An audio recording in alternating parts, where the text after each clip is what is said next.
વડાપ્રધાન નરેન્દ્ર મોદીના નેતૃત્વના 12 વર્ષના વિકાસના પથ પર અગ્રેસર થઈને સુરત જિલ્લાનું સણિયા કણદે ગામ રાષ્ટ્ર નિર્માણનું અનોખું મોડેલ બન્યું છે।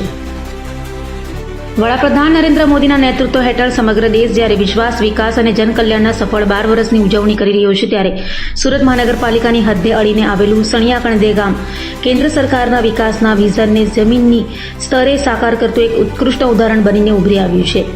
દેશમાં ગરીબ કલ્યાણ, યુવા શક્તિ, નારી શક્તિ, ખેડૂત કલ્યાણ અને રાષ્ટ્ર નિર્માણના ક્ષેત્રે જે અભૂતપૂર્વ પ્રગતિ થઈ છે, તેનાથી પ્રેરિત થઈને સણિયા કણદે ગામના યુવા, ઉર્જાવાન અને ઉત્સાહી સરપંચ શ્રી જસપાલસિંહ સોલંકી આ વિસ્તારમાં વડાપ્રધાન શ્રીના વિકાસલક્ષી કાર્યોને પૂર્ણ કરવા માટે મક્કમતાથી કામ કરી રહ્યા છે। કેન્દ્ર સરકારના 12 વર્ષના અવિરત સેવા યજ્ઞની જેમ આ ગામ પણ આજે તમામ આધુનિક સુવિધાઓથી સજ્જ થઈને સુરત જિલ્લાના એક અનોખા મોડેલ અર્બન વિલેજ અને રૂરબન વિલેજ તરીકે પ્રસ્થાપિત થયું છે। યુવા સરપંચના નેતૃત્વમાં સણિયા કણદે અને કરાળવા ગામમાં સર્વાંગી વિકાસના કાર્યો તેજ ગતિએ ચાલી રહ્યા છે।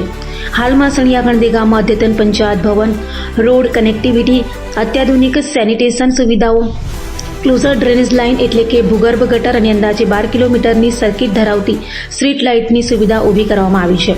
એટલું જ નહીં, વડાપ્રધાન શ્રીના રાષ્ટ્ર નિર્માણ અને કનેક્ટિવિટીના વિઝનને અનુસરતા સુરતના તમામ મુખ્ય સ્થળો પરથી ગામ સુધી આવવા જવા માટે સિટી બસની ઉત્તમ સુવિધા પણ કાર્યરત છે।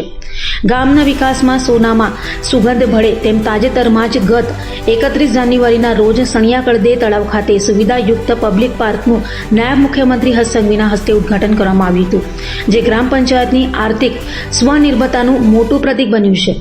આ ગાર્ડનમાં કસરત અને યોગ પ્રેમીઓ સવારે 5 થી 10 વાગ્યા સુધી વિનામૂલ્યે પ્રવેશ મેળવી કસરત અને યોગાભ્યાસ કરે છે, જ્યારે અન્ય સમય માટે માત્ર 10 રૂપિયા પ્રતિ વ્યક્તિની ટિકિટ રાખવામાં આવી છે।